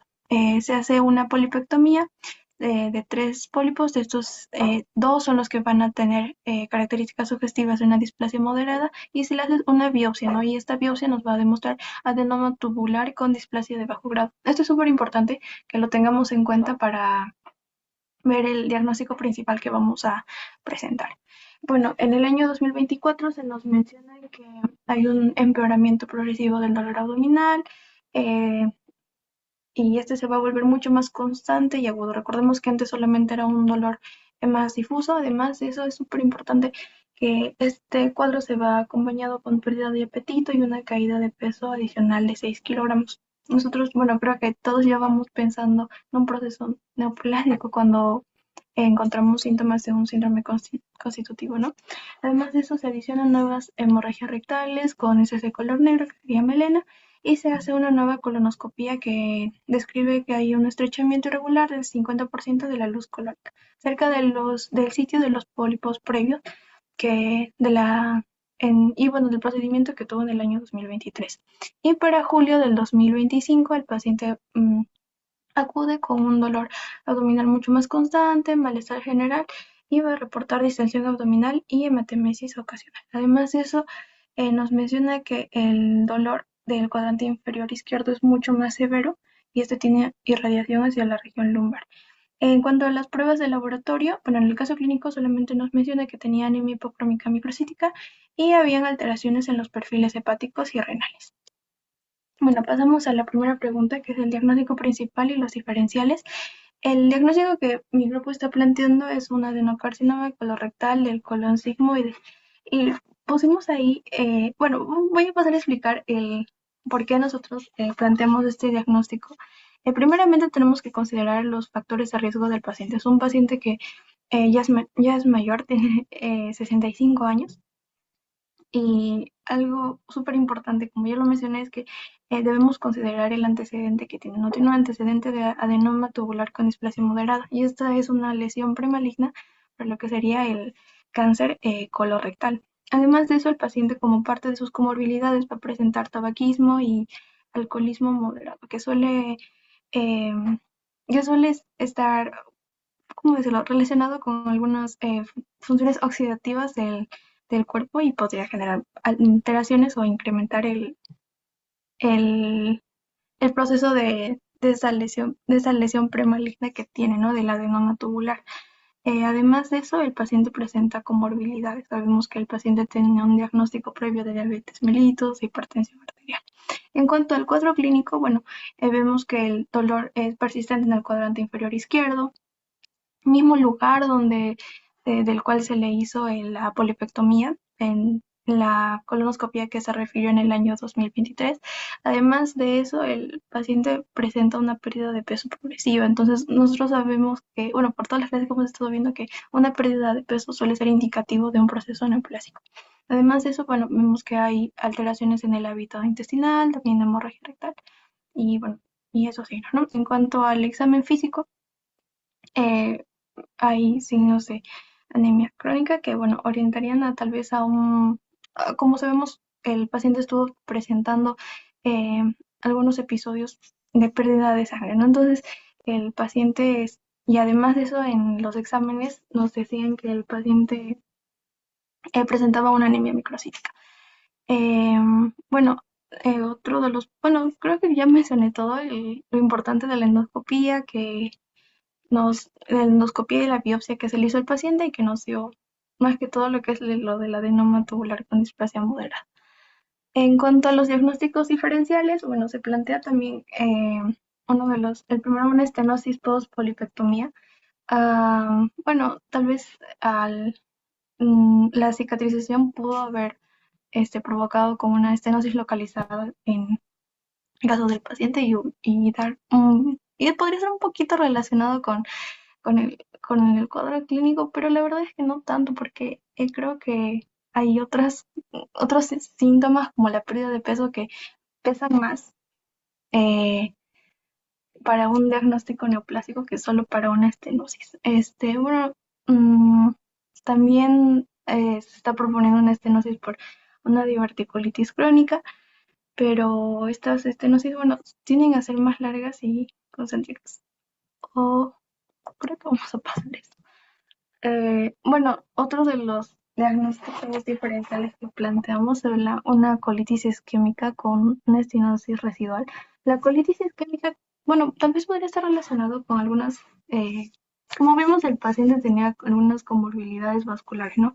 Como la hipertensión, la diabetes, entonces tal vez eso podría haberse convertido en un desencadenante para algún problema vascular y causar una colitis isquémica.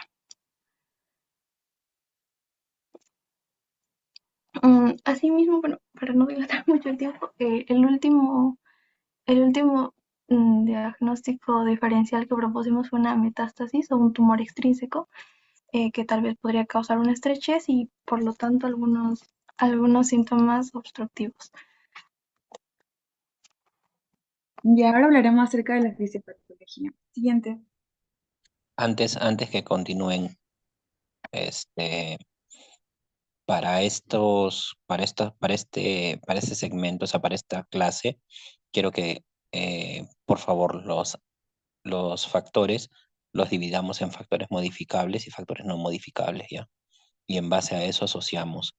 Porque, por ejemplo, si hablamos de divertículo y hablamos de NM, el factor no modificable más importante, ¿cuál creen que va a ser? ¿Mm? En este caso va a ser la edad, pues. Justamente te estoy colocando dos casos de pacientes añosos, porque justamente el factor no modificable más importante, predisponente para ambas patologías, es la edad. Y luego vas a tener factores modificables. En el caso por ejemplo, y te lo dejo rápido porque, como te digo, estamos contra el tiempo. En el tema del cáncer de colon es el tabaquismo. Sin embargo, para el tema del divertículo es el estreñimiento. ¿Listo? Luego van a haber otros, sí, pero digamos, la mayor asociación es divertículos con estreñimiento, cáncer con cigarro, pero en el contexto del paciente, cáncer también se puede dar por consumo de altos productos nitrogenados, porque recordemos que los productos nitrogenados se transforman en radicales libres, ¿no? Y también el consumo de alcohol, pues, ¿no? La dieta, ¿no? Entonces, bueno, ya, eso ahí lo dejo ahí para que continuemos. Continúa, por favor. Ya está bien, doctor. Siguiente.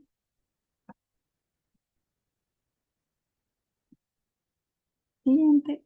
Ya, bueno, tenemos que el adenocarcinoma colorectal viene a ser un cáncer originado por las glándulas epiteliales, ya sea del colon o del recto. Y bueno, tenemos que en el colon sigmoides es más frecuente porque ahí el tránsito viene a ser más lento.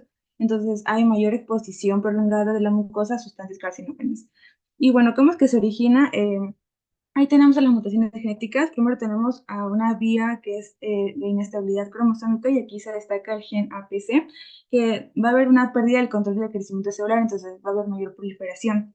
Tenemos de que este gen va a regular a la beta-catenina, entonces al mutarse se va a acumular y activa estos genes. Luego también tenemos a la activación del oncogen CRAS, que va a hacer que haya crecimiento descontrolado, igual también resistencia a la lactosis.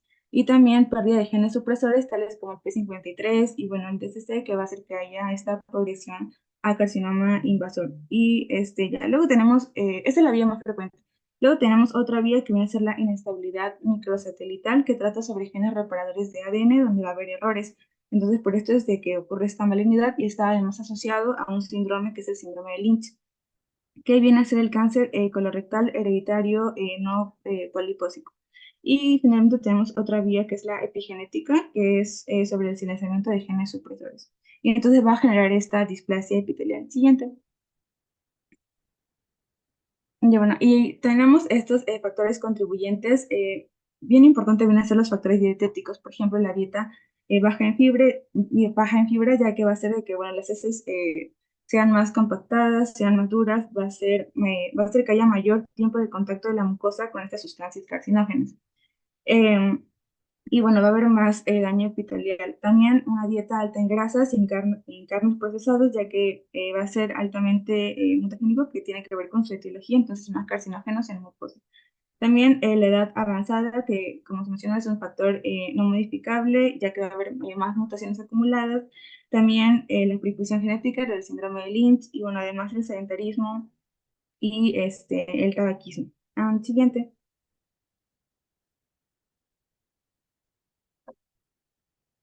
Ya, bueno, entonces, ¿cómo es esta secuencia? Primero, de una mucosa normal pasa a ser ya una displasia.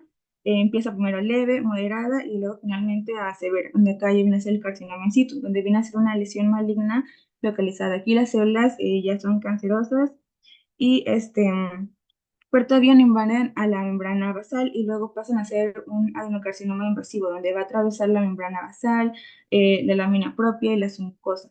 Además, va a haber aumento del índice mitótico, alteraciones glandulares, ya que estas glándulas van a estar irregulares, va a haber atipia celular, los núcleos van a estar más grandes, van a ser hipercromáticos y aumenta la relación también de núcleo citoplasma. Y finalmente, en una etapa final, donde el tumor va a ser poco diferenciado o indiferenciado, va a ser ya muy agresivo. Entonces, va a aumentar esa capacidad metastásica, que puede ser, por ejemplo, por vía mutágena, por drenaje portal, hacia el hígado, que es más frecuente, y bueno, también por vía mutágena puede ser a los pulmones, e incluso puede llegar a ser a huesos y cerebro en etapas más tardías. Y bueno, también puede ser por vía linfática, por ganglios linfáticos mesentéricos regionales. Siguiente.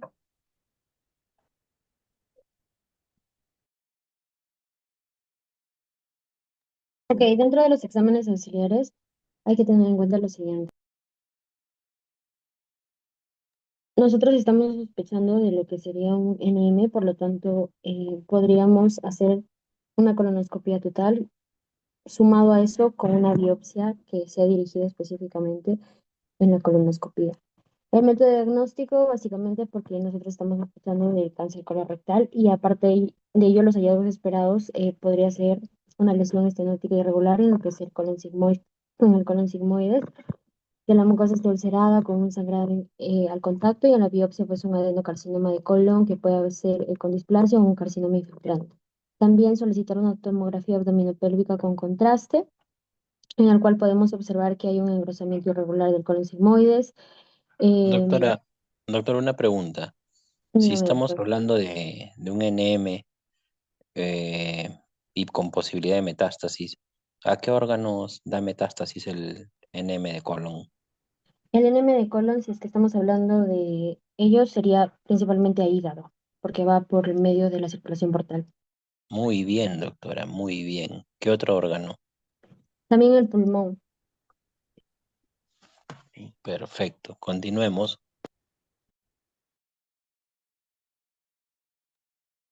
Bueno, y lo que sería, serían lesiones hipodensas hepáticas, en este caso lo que sería la metástasis y una dilatación proximal si es que hay obstrucción, ¿no? Como bien se está viendo y se puede observar en la colonoscopia también.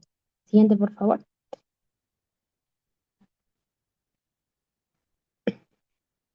Bueno, en cuanto a la prioridad B, hay que pedir un hemograma completo porque el paciente tiene una anemia microcítica hipocrómica, en el cual vamos a observar una hemoglobina baja, hematocrito, BCM, HCM, debido a que el paciente está teniendo un sangrado crónico, una leucocitosis también que puede haber una leucocitosis o también los leucocitos pueden estar normales. Un PCR incrementado, BCG, una fosfatasa alcalina, GGT elevado también, junto con todo el perfil hepático que puede estar elevado, debido a que podemos estar frente también a una metástasis hepática, por lo cual tendríamos que solicitar también estos exámenes. Y aparte de ello, también menciono de que el caso clínico de que el perfil hepático esté elevado, perdón, está alterado, y también la función renal está alterada. Por lo tanto, lo que podríamos encontrar es eso, ¿no? Una urea elevada, lo que sería una creatinina elevada también. Ahora, ¿por qué se pediría un antígeno carcinoembrionario? Básicamente para poder hacer un pronóstico y seguimiento que nos tiene que salir alterado mayor de 5 nanogramos por mililitro y esto nos va a correlacionar un poquito más a lo que sería un estadio avanzado o lo que sería metástasis. Algo que tenemos que tener en cuenta es que solamente sí, nos sirve para pronóstico y para seguimiento. Siguiente, por favor. Y ya como una prioridad C sería una tomografía de tórax con contraste, porque puede haber también metástasis pulmonares. Y aparte de ello, podríamos solicitar una resonancia magnética con lo que sería hepática, con un PET-CT, para poder ver metástasis hepáticas o metástasis peritoneales. También una prueba de sangre oculta en heces para poder ver la sangre oculta.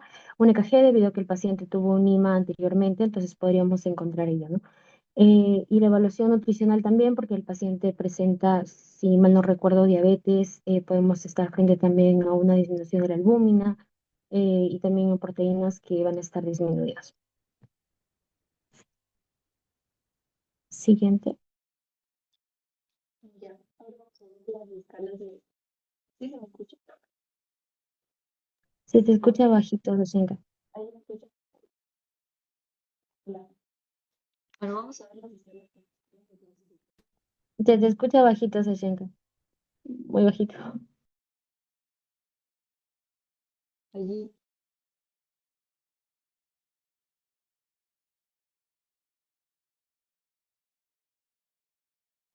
¿Se me escucha?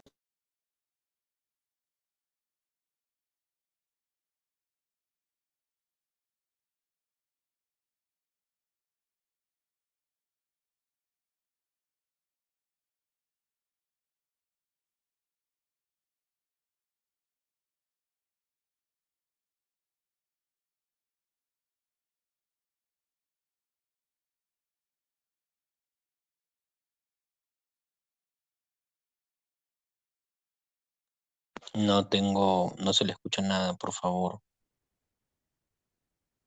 Ya, ahora sí se me escucha. Sí, ahora sí, Yacenka. Sí, sí. Ya, ya, bien, bueno, vamos a hablar ya de la clasificación, avancemos. La clasificación del cáncer colorectal es muy importante para poder ver el pronóstico y definir también la estrategia terapéutica que se va a hacer en el paciente, ¿no? En ese caso, principalmente usamos la clasificación de la TNM, del Comité Americano Conjunto sobre el Cáncer. Y bien, acá tenemos, pues, creo que ya muchos hemos escuchado de que el T significa tumor primario, y ahí tenemos el T1, que es, bueno, TIS, que es carcinoma in situ, el T1, que es invasión de la submucosa, el T2, que ya invade la muscular propia, el T3, que atraviesa la muscular y llega ya a la serosa, o a algunos tejidos pericólicos, el T4, que invade órganos vecinos o perfora el peritoneo visceral, y bueno, después ya vamos a clasificarlo dependiendo del paciente. Luego seguimos con N, que es ganglios linfáticos regionales. Vemos ahí que es el N0 sin metástasis ganglionares, N1 que es de 1 a 3 ganglios comprometidos y N2 que es de 4 o más ganglios positivos.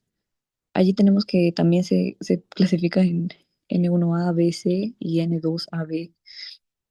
Y bueno, el AM que es metástasis a distancia, que en, bueno, M0 no hay metástasis y en M1 ya hay metástasis que se divide en A y B, ¿no? El A que es a un solo órgano y la B que ya es a más de un órgano o a peritoneo ya.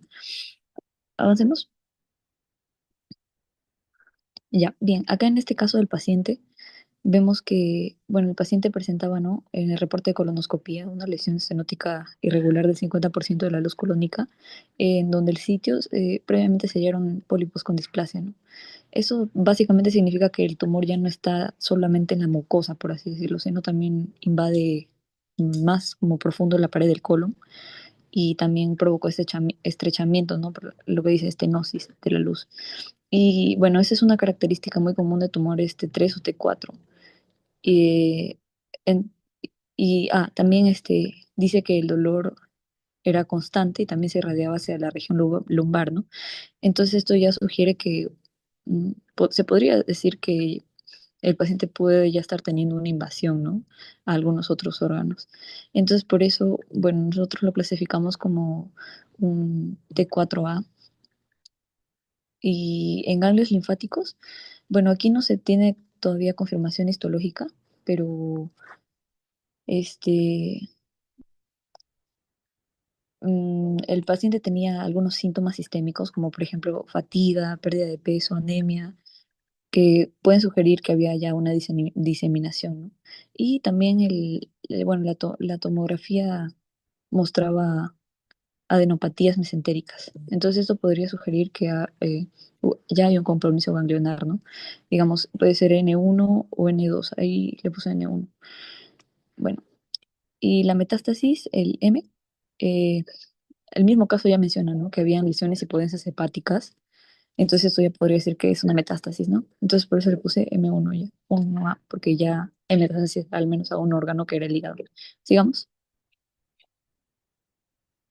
Ya, esa es la agrupación por los estadios clínicos, que, bueno, ya como mencioné, por los hallazgos de la colonoscopía, de la anemia, de la pérdida de peso, las pruebas hepáticas, todo eso, prácticamente el paciente se podría encontrar en un estadio 3 o 4, dependiendo, ¿no? Si se confirma si hay metástasis hepática en la tomografía, ya sería un estadio 4. Avancemos. Ya, aquí también tenemos la clasificación histológica, que es, bueno, se divide, ¿no? Pero, se podría decir en tres o a veces también lo dividen en cuatro. La G1, que es bien diferenciado, que conserva estructuras glandulares la célula, el G2, que es moderadamente diferenciado, el G3, que es poco diferenciado, y algunos dicen que también el G4 ya es completamente indiferenciado, ¿no? Entonces, como ya habíamos mencionado, el paciente en la biopsia previa tenía un adenoma tubular con una displasia moderada, y esto podría haber evolucionado hacia un adenocarcinoma moderadamente diferenciado, que sería el G2. Avancemos. Ya bueno, esta clasificación es la clasificación de Duke, que ya realmente no se usa, pero, pero bueno, tiene también cuatro estadios, ¿no? A, B, C y D, que el A también es, bueno, es limitado a la mucosa o la submucosa, la B ya invade pared, pero no invade ganglios, la C sí, ya invade ganglios, y la D es más metástasis a distancia. Entonces, como ya habíamos mencionado que probablemente el paciente ya tenga una metástasis a distancia, ya que es el hígado, lo clasificaremos como Duke D. Avancemos.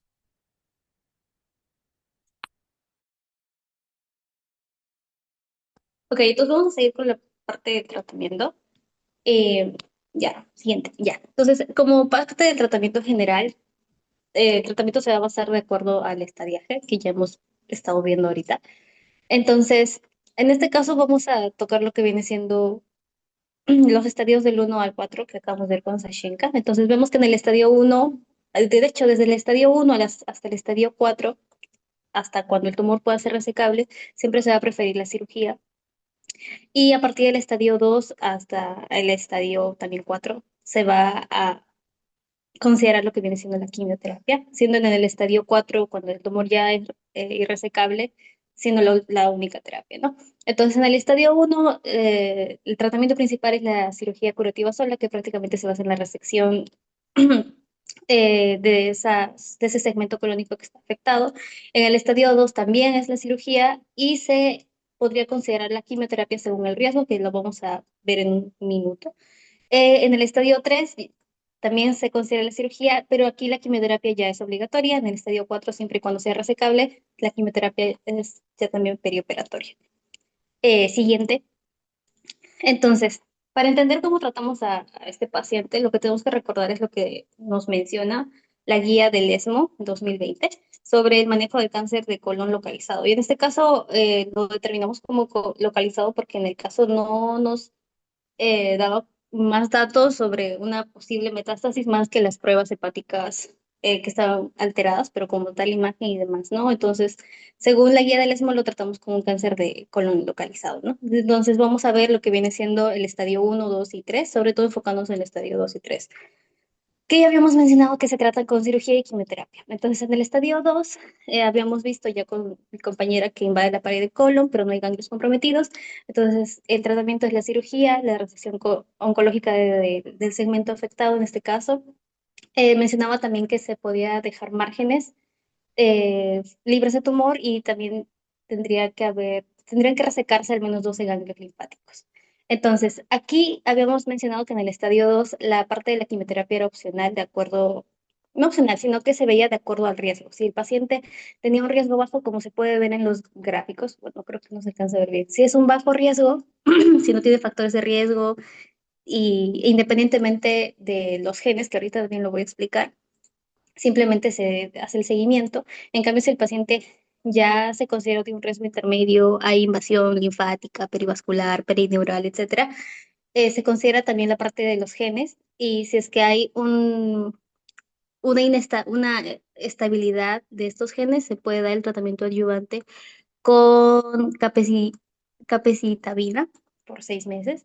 Y de la misma forma, si es que en este estadio el paciente tiene un alto riesgo, tiene un tumor T4 y menos de 12 ganglios que se han examinado, obstrucción, perforación, márgenes positivos, invasión o el carcinógeno elevado, entonces ya se da la terapia adyuvante como el FOLFOX, el CAPOX, que también lo voy a explicar en un momento.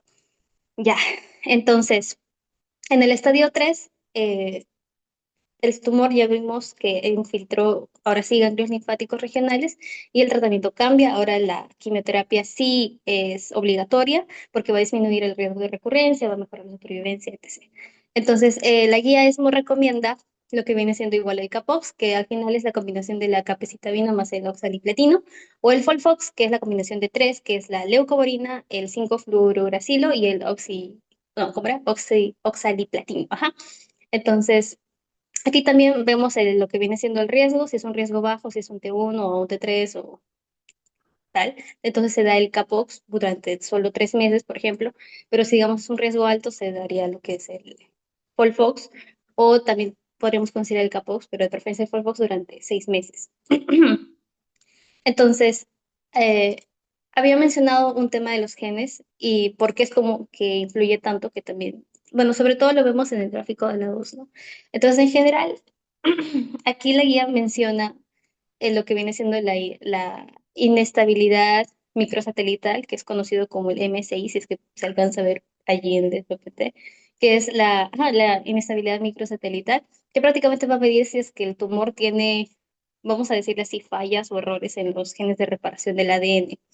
Entonces, si es que existe una inestabilidad alta, que es el MSIH,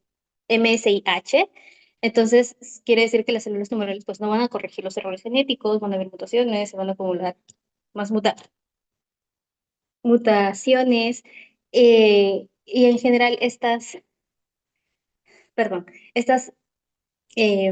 no van a responder bien a lo que viene siendo la quimioterapia del 5-fluoruracilo y tal. En cambio, si es que vemos el otro, que es el MSS, nos habla de que hay una estabilidad, al contrario del MSI, microsatelital. Entonces, estas células sí van a tener un buen sistema de reparación, por lo tanto no va a haber mutaciones o estas se van a corregir, y por lo cual sí nos va a dar una respuesta en general, a la familia de las fluoropirimidinas, como el 5-fluoruracilo, que hemos estado mencionando, y también a la capecitabina. Es por eso que en el diagrama del estadio 2 se incluye como la terapia adyuvante, sobre todo la capecitabina, si es que es estable, ¿no? Estos genes. Entonces, en general, nosotros hemos, bueno, considerado, dado el caso de que no nos mencionan más metástasis, imágenes y etc., que estaríamos entre estos estadios, por así decirlo, y esta sería la terapia, ¿no? En tanto, lo que viene siendo el estadio 4, tendríamos que ver si es resecable y resecable, como lo vimos en el cuadro anterior, y el seguimiento en general de este paciente. Bueno, cabe destacar que estas terapias, tanto en la 2 como en la 3, se inician ¿cómo decirlo? En la semana 8 o antes de la semana 8, ¿cómo decirlo? Sí, de la cirugía, post-cirugía, ya. Entonces, luego del tratamiento luego de este tratamiento, el seguimiento pues es importante y según la guía también menciona que habría que hacer dosaje del SEA cada 6 meses por 3 años. De la misma forma habría que evaluar lo que viene siendo, o tendríamos que hacer una tomografía de tórax, abdomen, pelvis cada 12 meses por 3 años y una colonoscopia al año de la cirugía y luego también cada 3 a 5 años. Entonces, siguiente. Entonces, eso sería todo. Gracias.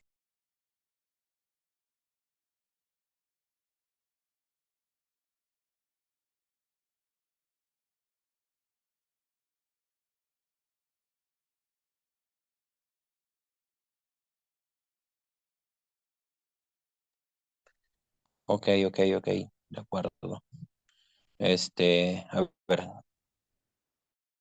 chicos, ya tengo que entrar con otro grupo, tengo TRC4 también. Este, r- ¿Alguna duda, algún tema respecto a este segundo caso, algo que no haya quedado del todo claro?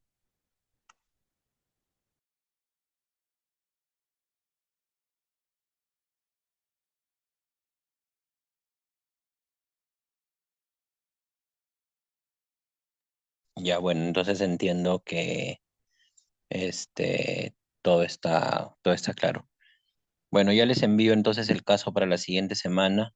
Esperemos podamos hacerla presencial, porque ya esta sería nuestra segunda clase virtual y la verdad es que de todas maneras hay cosas que deberíamos, pero bueno, ya está.